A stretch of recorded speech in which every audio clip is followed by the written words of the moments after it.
2035 में इतने सारे नए एनिमे आ जाने के साथ यह तय करना मुश्किल हो जाता है कि भैया एन में देखिए तो देखिए कौन सा। पर आप लोग टेंशन मत लो, मैं लेकर आया हूं आप लोगों के लिए एक ऐसा वीडियो जिसके अंदर आपको 10 एनिमेस मिलेंगे, जिनमें जो हमारा मेन कैरेक्टर है वह एक बहुत ही ज्यादा ओवर पावर कैरेक्टर है। सो मैं बता दूं कि इस वीडियो में जितने भी एनिमेस इंक्लूड है वह किसी भी टाइप की रैंकिंग पर बेस्ड नहीं है और सारे आने में अपने आप में ही बहुत ही ज्यादा खास है। So without wasting any time, let's get started. Number 10, I got cheat skill in underworld become Android world in the real world too. अब देखो इस एनिमी के जो नाम है वह बहुत ज्यादा लंबा जरूर है और एनिमी की स्टोरी काफी जेनरिक है। दरअसल होता क्या है, हमारा मेन कैरेक्टर एक ऐसा व्यक्ति है जिसके बारे में कोई भी परवाह नहीं करता है, ना उसके फैमिली में ना उसके फ्रेंड्स में कोई भी। लेकिन एक व्यक्ति है, वह है उसके ग्रैंडपा। वह इसको बहुत ज्यादा पसंद करते हैं, लेकिन कहते हैं ना कि कुछ अच्छे लोग जल्दी नहीं पड़ जाते हैं। वैसे ही होता है भैया, इसके ग्रैंडपा के साथ में वह भी चल बसते हैं बस।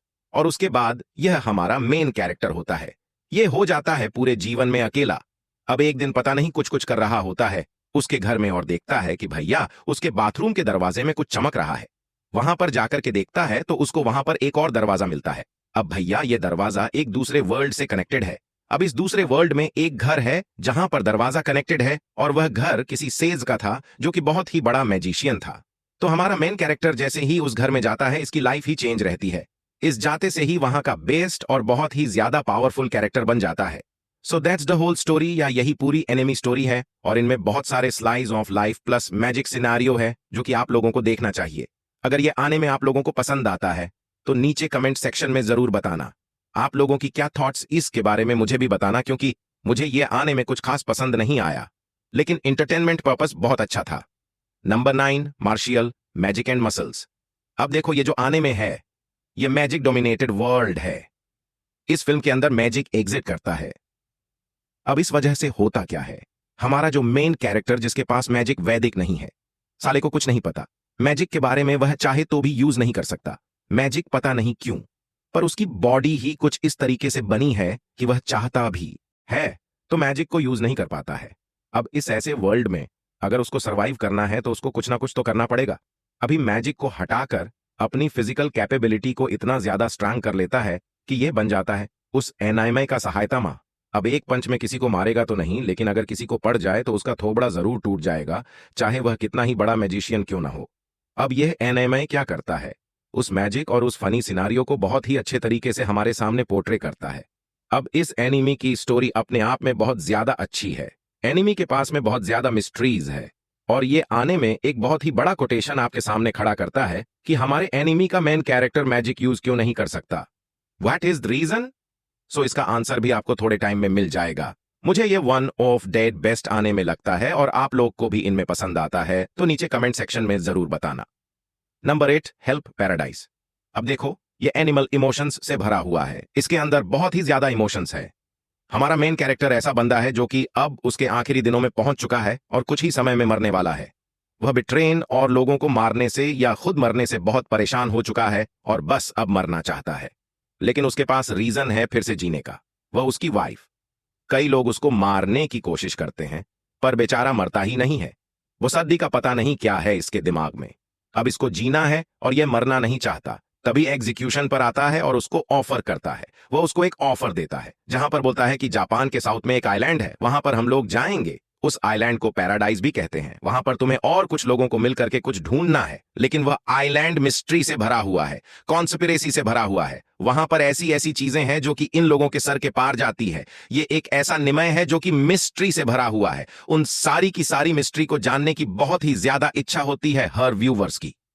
अगर आपके पास टाइम हो और एक मिस्टीरियस एनिमी देखना हो जहां पर तुम्हारे पास एक इमोशनल बैकग्राउंड हो और तुम्हारा मेन कैरेक्टर बहुत ज्यादा टट्टी इंसान हो, so you should check out this में नंबर 1, इंस्पेक्टर सीजन 2।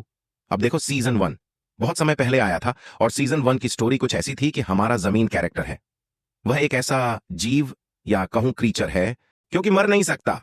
वह मॉडल है, पर साथ में एक और प्रॉब्लम है, उसकी बॉडी का हर एक कतरा जहरीला है। अगर किसी मॉन्स्टर ने उसको खा भी लिया, टच भी कर लिया उसके ब्लड को, तो मॉन्स्टर वहीं मर जाएगा। और अगर इसके ब्लड का एक कतरा अभी कहीं पर जीवित हो या पड़ा हो और इसको किसी ने पूरी तरीके से मार दिया, तो उसके टूटे हुए मरे हुए ब्लड के कतरे से वापस से फिर से ड्रिगरी हो जाएगा। That's the whole story. क्योंकि ये मॉडल है।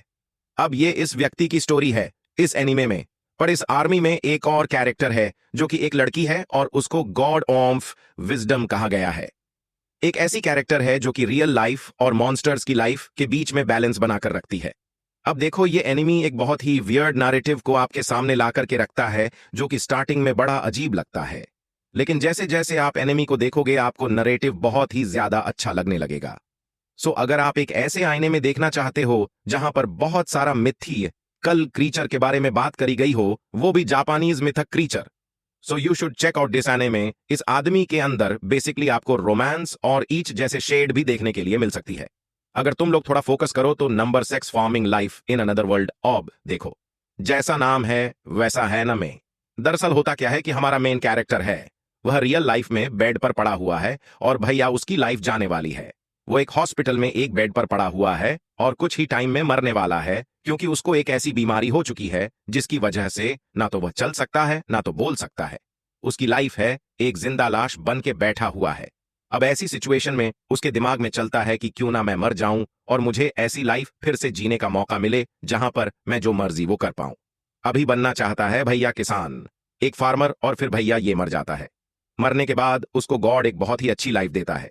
वो गॉड के साथ में क्या होता है ये तो आपको एनीवे में देखना पड़ेगा, लेकिन जब ये नए वर्ल्ड में आता है तो भैया अपने आप को पूरा चेंज कर लेता है।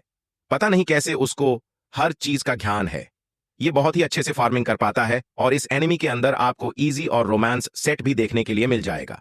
अब क्योंकि इसे आने में है, इसमें इतनी भीषण मस्ती है कि समझ नहीं आता हो क्या रहा है।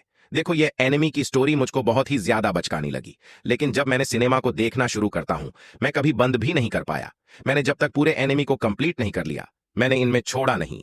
तो मैं कह सकता हूं कि एनिमी की स्टोरी जरूर बचकानी है, लेकिन मैं बड़ा अच्छा लगा। नंबर 5, आई हैव रिफाइंड चीज फॉर 3000 नीड्स। अब देखो भैया, ये एनिमी का जो फैन बेस है वह दो हिस्सों में बंटा हुआ है। एक हिस्सा बोलता है कि जो मानवा जिससे कि ये ओरिजिनल हुआ है एन में वह ज्यादा अच्छी है, और कुछ लोग बोलते हैं कि आईने में बहुत ज्यादा टट्टी है। अब देखो, दोनों एक ही चीज कहना चाहते हैं, लेकिन वह यह कबूल नहीं करना चाहते कि भैया की मानवा अच्छी थी या फिर मैं अच्छा था। और मैं आप लोगों को एक चीज बता दूं, एक्चुअली में मानववाद ज्यादा अच्छी है as compare to animal basically कभी कभी बोरिंग लगता है। ऐसा लगता है कि भैया एफपीएस की तो इन लोगों ने मां ही चोद दी है। इतना टट्टी एफपीएस है साला 15 एफपीएस पर, तो मैं अपना गेम नहीं खेलता हूं। अब देखो, इस एनिमी के अंदर होता कुछ ऐसा है।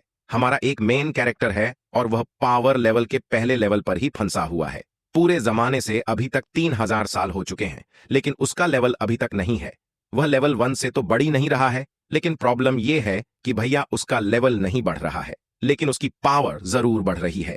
अब उसको अपना लेवल बढ़ाने के लिए वह नई नई चीजें ट्राई करता है इस आईने में के अंदर और अपने लेवल को बढ़ाने की कोशिश करता है और उसकी पावर बढ़ती है।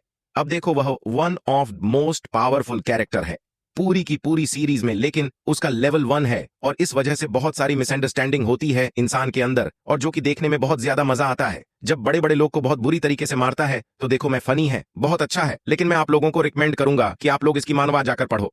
Number 4, the reincarnation of the strongest exorcist in underworld. अब देखो भैया, हमारा जो मेन कैरेक्टर है वह एक नए वर्ल्ड में एक सोर्स है। अब होता क्या है कि यह व्यक्ति चूतिया है, दूसरे लोग उसको बुद्धू बना देते हैं और इसको मार देते हैं। अब इसके पास होता है एक सीक्रेट स्पेल, वह स्पेल का यूज करता है और अपने आप को करता है रिकार्नेट एक दूसरे वर्ल्ड में। वहां पर यह सोचता है कि चाहे जो हो जाए मैं बहुत चालाक बनूंगा और ऐसा बनूंगा कि भैया कोई मेरा कुछ बिगाड़ ना पाए। अब हमारा मैन कैरेक्टर पैदा हो जाता है एक नए वर्ल्ड में। अब इस नए वर्ल्ड में एक नोबल का बेटा है, वह अब नोबल बेसिकली ऐसे लोग जो सोसाइटी के सबसे ज्यादा पावरफुल कैरेक्टर्स होते हैं। सो अब ये जो नया वर्ल्ड है ये मैजिकल वर्ल्ड। अब इसको स्टार्टिंग में पता नहीं होता है, अपने एक्सरसाइज सेट को करना शुरू करता है लेकिन कुछ होता नहीं है। बाद में उसको पता चलता है कि भैया यहां पर तो एक नई पावर एडजस्ट करती है जिसको कि मैजिक कहते हैं। अब ये अपने आप को चालाक तो बनाना चाहता है, साथ साथ में मैजिक को सीख कर अपने आप को ओवर पावर भी बनाना चाहता है, और कहने में के अंदर यही सारी चीजें होती है। वहां पर दिखाता है कि कैसे एनिमी में हमारा जो मेन कैरेक्टर है वह अपने आप को ओवर पावर बनाता है और साथ साथ में कितना चालाक और सुंदर सांवला लड़का है। लेकिन यह बात आपको नहीं भूलना चाहिए कि एनिमी के स्टार्टिंग में चूतिया था। सो अगर आपके पास बहुत सारा समय हो, so you should account design में number 3 dies blade. 3 dies blood source self rule the world. अब देखो ये आईने में है, एक बहुत अच्छा नैरेटिव आपके सामने लाता है। इस नैरेटिव को बोलते हैं become sheep eat the tiger. मैं ऐसा क्यों बोल रहा हूं, इस चीज को समझो। हमारा main character one of the strong guest character है। इस एनिमी के अंदर इतना स्ट्रॉन्ग कि भैया तुम इसको मारना छोड़ दो, तुम इसको स्क्रैच भी नहीं कर सकते। ये कैरेक्टर जाता है और एक मैजिक एकेडमी में अपना एडमिशन लेता है। अब एडमिशन लेने के बाद उसको पता चलता है कि उस एकेडमी में बहुत सारे नोबल लोग हैं जो कि कॉमनर्स को पसंद नहीं करते हैं, और ये जाकर बनता है वहां पर कॉमनर। अब तुम नैरेटिव को समझ सकते हो मैं क्या कहना चाहता हूं। रेसिस्ट राइट, लेकिन हियर थिंग, हमारा main character strong guest character है। पूरे वर्ल्ड में पिछली वॉर में अपनी कंट्री को एक बहुत ही अच्छी और बड़ी जीत दिलवा कर आया है यह व्यक्ति। साथ साथ में इस एकेडमी में आने का एक बहुत ही सिंपल रीजन है, ये स्टूडेंट लाइफ को एंजॉय करना चाहता है, इसलिए आया है। इस टीनेजर की लोगों की लाइफ में जीने के लिए, क्योंकि ये बहुत ज्यादा बिछौर इंसान है, इसलिए टीनेजर के साथ में छुट्टियां पाकर रहा है। अब इस व्यक्ति का सार क्या समझो कि यह इसकी एज लगभग इन लोगों के समान ही होगी, पर इसका जो माइंड है वह इन लोगों से 10 गुना ज्यादा एडवांस है। फिर भी यह उन लोगों के साथ में बैठकर उनका चूतियापा शुरू करेगा। तो देखो भैया, इस तरह की स्टोरी है। अगर आपको एक ऐसी स्टोरी देखनी है जहां पर नॉवेल्टी कॉमनर्स के बीच में डिस्प्यूट देखने के लिए मिले, आपका मेन कैरेक्टर कुछ ज्यादा ही स्ट्रांग हो। Number 2, campfire cooking in another world with my absurd skill. अब देखो भैया, इस डायनेमिक स्टोरी बड़ी सिंपल है। हमारा main character normally salary man है और वह जापान में रहता है। एक दिन भैया वह संपन्न हो जाता है, ऐसा हीरो एक दूसरे वर्ल्ड के किंगडम में। यह भी इसी का हो गया भैया। अब ये वहां पर जाकर के उसको किंग बोलता है, भैया डीमन किंग वगैरह वगैरह है, उसको मारना है। तो हमारा मेन कैरेक्टर बोलता है कि देखो यार, ये सब कुछ तो ठीक है, लेकिन मेरे पास कोई कॉम्बैट रिलेटेड स्किल है नहीं। मेरे पास जो स्किल है उसको बोलते सुपरमार्केट ऑनलाइन, और इससे मैं कुछ भी खरीद सकता हूं। लेकिन यह चीज उसके राजा को नहीं बताता है। कुछ चीज बातचीत करके वहां से निकल लेता है। उसको वहां का कोई किंग हीरो बनना नहीं है। अब भैया ये उस एबिलिटी से क्या क्या कर सकता है उसके दिमाग में आता है। पहले तो सोचता है कि इसकी जो ऑनलाइन सुपरमार्केट वाली एबिलिटी है, यह समूह बना दो, मोस्ट चूतिया एबिलिटी उसको मिल गई है। पर जब उस एबिलिटी को यूज करता है और देखता है कि वह अपने जापान के वर्ल्ड से बहुत सारे चीजों को खरीद सकता है, वह भी बहुत ही चीप प्राइस में, तो भैया ये क्या करता है, ये खरीदता है यू टर्न सेल्स। ये खरीदता है बर्तन भांडे और उनसे बनाता है खाना। अब इसके खाना बनाने से एक बहुत बड़ी लेजेंडरी बीस्ट प्रसन्न हो जाता है और इसको देता है अवतार।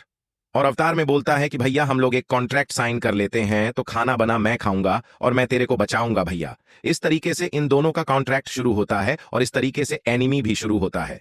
तो एक ऐसा आईने में देखना है जहां पर आपको थोड़ा सा स्लाइस ऑफ लाइफ वाले शेयर देखने के लिए मिले और बहुत सारे मैजिकल रिलेट स्टफ हो। So you should check out.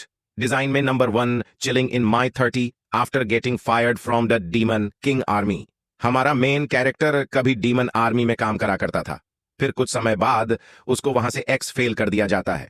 अब भैया ऐसी बात है कि हमारा मेन कैरेक्टर बहुत स्ट्रॉन्ग कैरेक्टर है, लेकिन उसको खुद को ही नहीं पता है कि भैया वह कितना ज्यादा स्ट्रॉन्ग कैरेक्टर है। इस आईने में डीमन किंग को जरूर पता होता है कि भैया जो मेन कैरेक्टर जिसको इसने इसकी आर्मी से हटा दिया वह कौन था, लेकिन वह कभी किसी को बताता नहीं है।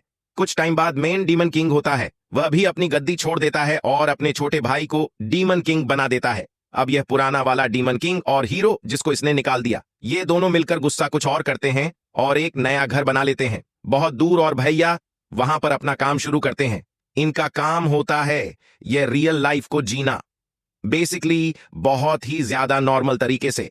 अब इस बीच में उनको बहुत सारे कैरेक्टर भी मिलते हैं, और क्योंकि एक ऐसे कई एनिमल हैं जो कि फैंटेसी से रिलेट करता है, तो भैया यहां पर आपको इजी और रोमांस देखने के लिए मिल जाएगा। इसमें आपको अलग अलग टाइप के कैरेक्टर्स देखने के लिए मिल जाएंगे। इनमें कोई ज्यादा खास नहीं है, लेकिन उसकी स्टोरी जरूर अच्छी है। सो अगर आपको एक ऐसा एनिमी देख रहा हूं जो कि ज्यादा सीरियस ना हो बट स्टिल उसकी स्टोरी कंप्लीट हो, तो आप लोगों को यह वाला में एक बार चेकआउट कर लेना चाहिए। सो भैया ये थे मेरे होने से review on A 10 enemy state I watch. ठीक है, तो ये 10 एनिमल्स थे जो कि मैंने खुद देखे और उनके ऊपर मैंने अपना हॉटनेस रिव्यू बताया है कि वह कितने अच्छे थे और कितने बुरे थे। सही हो, आप लोगों को वीडियो पसंद आया होगा। अगर आप लोगों को वीडियो पसंद आया तो इस चैनल को एक बार सब्सक्राइब जरूर कर लेना। मैं मिलता हूं किसी नए वीडियो में किसी नए टॉपिक के साथ, तब तक के लिए बाय।